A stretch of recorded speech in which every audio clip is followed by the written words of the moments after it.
We're going to go with Zul Reborn. This is a shit show of a boss, I'll tell you right now.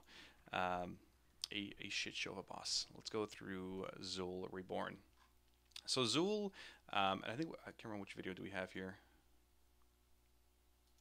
I think I'm actually using the Fat Boss one because it's just so crazy. I watch the Korean videos of it, and it's so much difficult.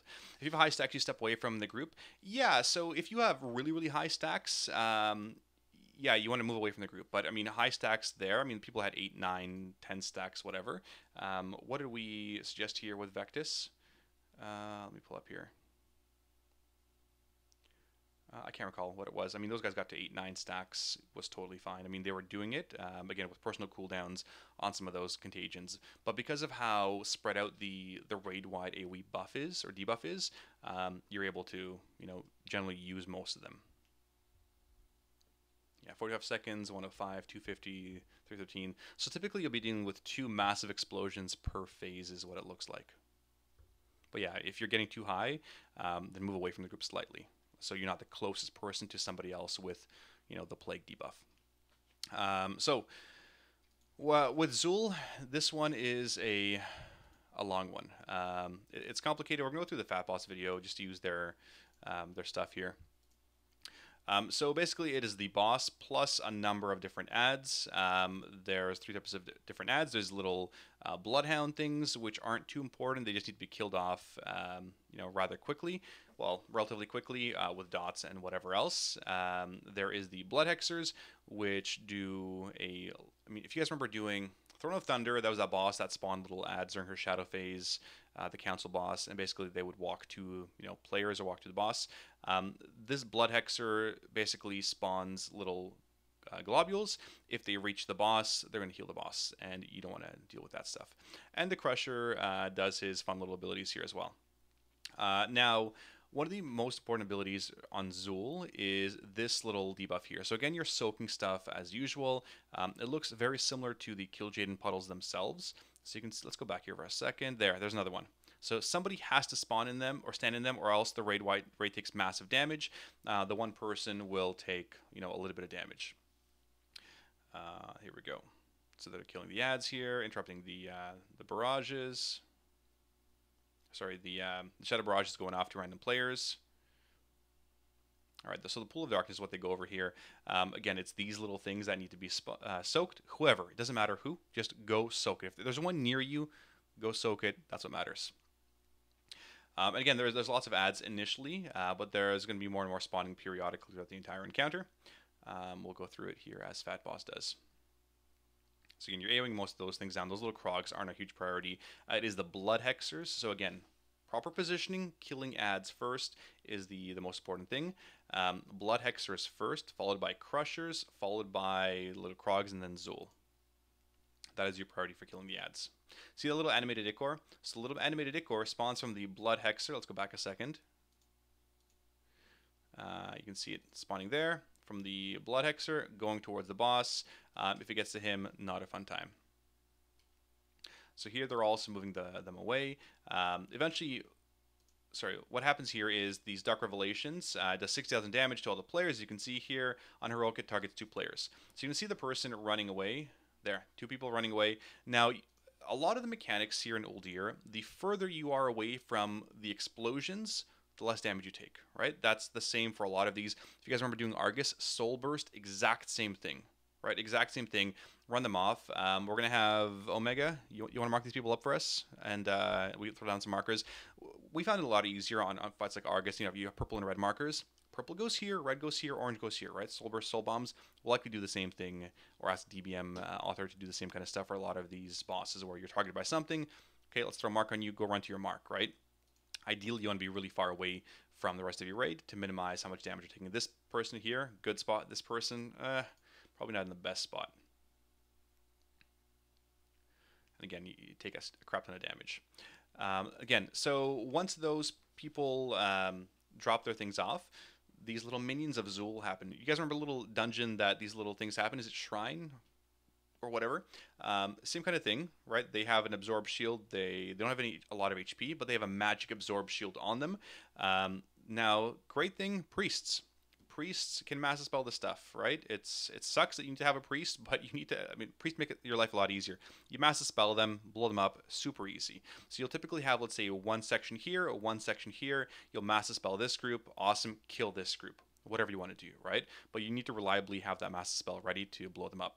If they do target a player, when they make it to a player, they cause a wave of terror, making players within 5 yards run in fear for 12 seconds, which sucks, right? Like one of these minions reach somebody and they're feared, which sucks tremendously. Again, they're getting here. You can see them getting in really close, and people are about to get feared. That would have been a wipe on their side there. So same thing here. They're running them off to the opposite sides because, again, you want to be far away. So here they actually dealt with the mechanic properly where they ran really far away. This priest ready to go? Ready? Ready? Almost? There you go. Mass dispel done. Congrats, you got rid of the mechanic. That's what you want to do. And not exploit mechanics. You want to deal with mechanics. So again, that was actually a tough combination there where they had the little pool spawn as well as the orbs nearby. So again, little minions are going to fix it on players. Don't let them hit players. And just, again, mass dispel them with you if you can. If you have two priests, awesome. Mass dispel each group. Super easy. Otherwise, you are going to kill them. So again, here they go through the Crusher, the Krogs, as well as the Blood Hexers. The thing about the Crusher is that it does have a massive buff near the end of its cast. So here, he's going to buff. No, he didn't do the buff there. Basically, he buffs everybody nearby. That includes the boss. You don't want the boss buffed, which means you typically want to keep the Crusher away during his cast. There's his Thrumming Pulse. There, he just buffed the Zul because of his massive buff there. He was too close. So you want to keep them, far enough away from each other so they're not buffing each other, or he's not buffing the boss nor the other adds. Blood Hexers. Now these things, they can be CC'd. You can polymorph them. Potentially Repentance them. I can't remember what they're typed as. And you can knock them out of the encounter that way. That being said, though, the average person is probably going to accidentally, hit these things as well. So you can see here they have the Congealed Blood, the little blood that spawns.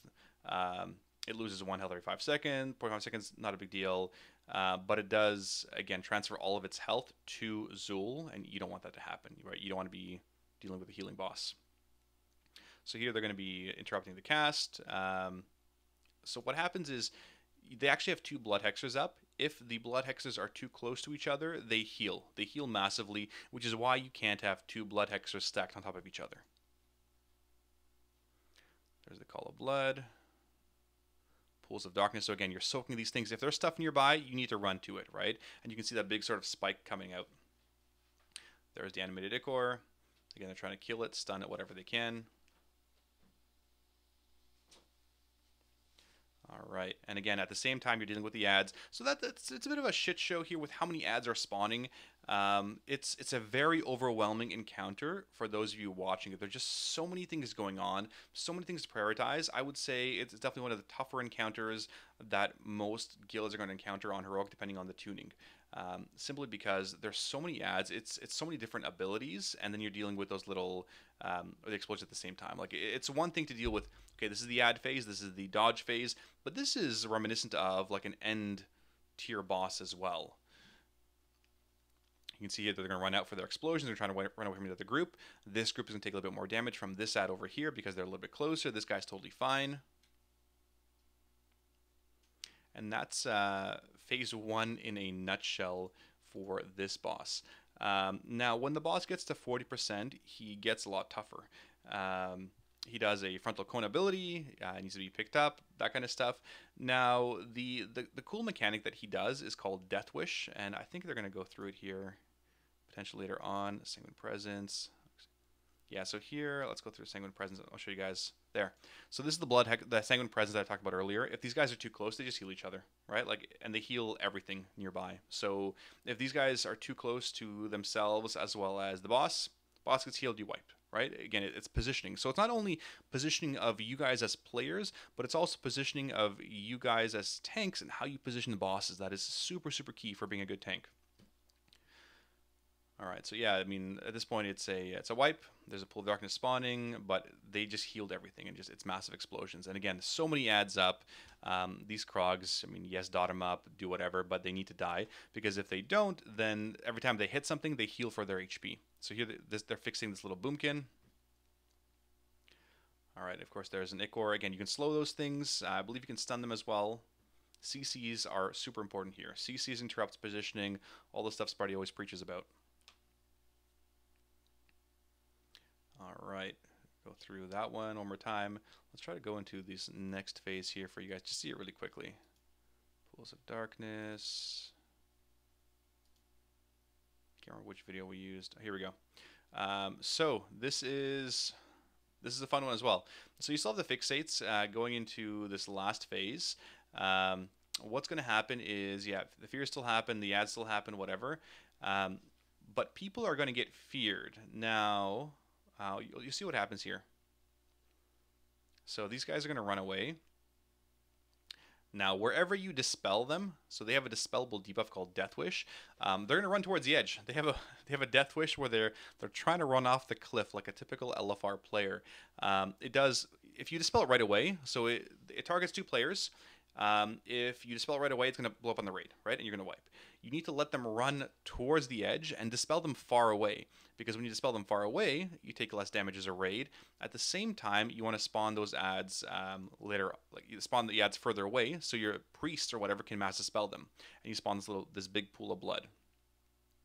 I think that guy definitely went flying off the cliff. He was not dispelled.